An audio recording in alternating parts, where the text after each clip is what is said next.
کہ drone attack کیا ہے جو پورے پاکستان اور افغانستان میں روز کے روز ہو رہے ہیں. بچے مرتے ہیں لائنوں سے. ان کے ویب کے اوپر تصویریں آتی, ٹی وی تو ہمارا دکھاتے نہیں. انہوں نے تو صاف آسانی سے کہہ دیا کہ جی وہ ہمیں وہاں جانے کی اجازت نہیں ہے. میں نے کہا اچھا آپ کو وہاں جانے کی اجازت نہیں ہے تو جتنی تصویریں اور ویڈیو وہاں سے آپ تو ہر فون کے اوپر ویڈیو کیمرہ چل رہا ہے وہ آپ کیوں نہیں دکھاتے؟ کہتے ہیں ہمیں اجازت نہیں ہے. میں نے کہا اگر آپ کو اجازت نہیں ہے تو آپ تصویر کا ایک رخ کیوں دکھا رہے؟ آپ جو لاہور میں دھماکہ ہوتا ہے وہ کیوں دکھاتے ہیں اگر آپ فاٹا میں دھماکے نہیں دکھا سکتے جو آپ کی اپنی فوج کر رہی ہے؟ اور جو بچے اور عورتیں اس میں مر رہی ہیں اگر آپ وہ نہیں دکھا سکتے تو یہ کیوں دکھاتے؟ آپ تو ایک سائیڈ کا گیم کھیل رہے ہیں, آپ نیوٹرل تو نہیں ہے.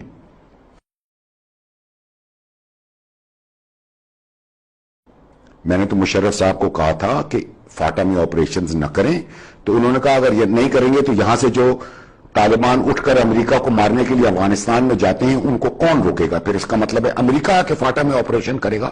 میں نے کہا بالکل امریکہ آ کے کرے گا اور وہ کرے. کم سے کم ہم اپنے ہاتھ سے اپنے بچوں کو تو نہیں ماریں گے نا. اگر امریکہ کرے گا تو میں نے ان سے کہا کہ تو آپ یہ ڈرون اٹیک شروع ہوئے تو میں کہتے ہیں ہم تو پروٹیسٹ ہی کر سکتے ہیں نا, ہم اور کیا کر سکتے ہیں. تو میں نے کہا پھر آپ اس وقت بھی پروٹیسٹ ہی کر دیتے, کم سے کم اپنے ہاتھ سے اپنے بچوں کا قتل تو نہ کرتے نا. کہتے دنیا کے آگے شور کرتے کہ امریکہ کے فاٹا میں گولے گرا رہا ہے, تو اس سے افغانستان تو سنبھلتا نہیں, فاٹا بھی اس کے گلے پڑ جاتا. اب تو آپ نے اپنے بچوں کو اپنے ہاتھوں سے قتل کر کے ان کو اپنا دشمن بنا لیا. پھر جب وہ کراچی میں گولے پھٹاتے ہیں تو آپ کہتے ہیں کہ یہ تو بڑے خراب لوگ ہیں, یہ تو پاکستان کے خلاف ہیں. بھائی پاکستان تو جا کے ان کے بچوں کو مار رہا ہے, وہ کیا جواب دیں؟ جس کا بچہ مر گیا, جس کا باپ مر گیا, جس کی بہن وہاں پر مر گئی آپ کے حملے سے, جس پر پاکستان کے F-16 اور پاکستان کی فوج نے گولے چلائے, وہ کیا پاکستان کی فوج کو سر پر بٹھائے گا؟ آپ امریکہ کے فرنٹ لائن سپورٹر ہو افغانستان کے مسلمانوں کے قتل و غارت میں, جس کی دنیا کا کوئی قانون اجازت نہیں دیتا, اللہ کا کوئی قانون اجازت نہیں دیتا.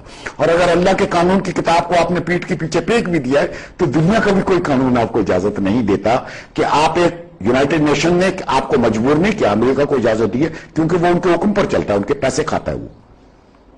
وہ مشرف صاحب نے وعدہ کیا تھا کہ ہم اس جنگ میں نیوٹرل رہیں گے, وہ نیوٹرل نہیں رہے, انہوں نے جھوٹ بولا تھا, دھوکہ دیا تھا قوم کو. آہستہ آہستہ کر کے ملتے گئے اس کے ساتھ. ہم آج تک اس وقت تو بات اتنی بڑی نہیں تھی, 2004-05 تک تو یہ فاٹا میں قتل و غارت ہم نے شروع نہیں کیا تھا, تو اس کے بعد شروع ہوا ہے. نہ ہی ڈرون حملے ایک آدھ ہوئے تھے بیچ میں, وہ بھی ان کے پاکستان تحریک طالبان کے لیڈر کو مارنے کے لیے, میں بھول گیا ہوں کیا نام تھا اس کا, عبداللہ مسعود. تو کسی صورت میں ہمارا یہ کام جائز نہیں ہے. بہرحال اللہ کی مرضی ہے, یہ اسی طرح ہو رہا ہے. میرا اپنا اندازہ یہ ہے کہ امریکہ کو لا محالہ یہاں سے نکلنا پڑے گا. پوری طرح وہ نہیں نکلے گا, اڈے اپنے برقرار رکھے گا. ان اڈوں کی ایک وجہ برقرار رکھنے کی یہ کہ تمام ڈرون ایکٹیویٹیز جاری رہیں گی, جہاں تک پاکستان اپنی سرزمین استعمال کرنے دے رہا ہے وہ بھی جاری رہیں گی. پھر یہ ان اڈوں پر ان کی ایئر فورس بیٹھی ہوگی, ان کی ہیلی بونڈ کوئک ری ایکشن فورسز بیٹھی ہوں گی جو کسی بھی جگہ پر پن پوائنٹ ایکشن کر کے واپس نکل کے آ سکتی ہیں, کیونکہ وہ وہاں ٹھہر نہیں سک رہے ہیں گراؤنڈ پہ.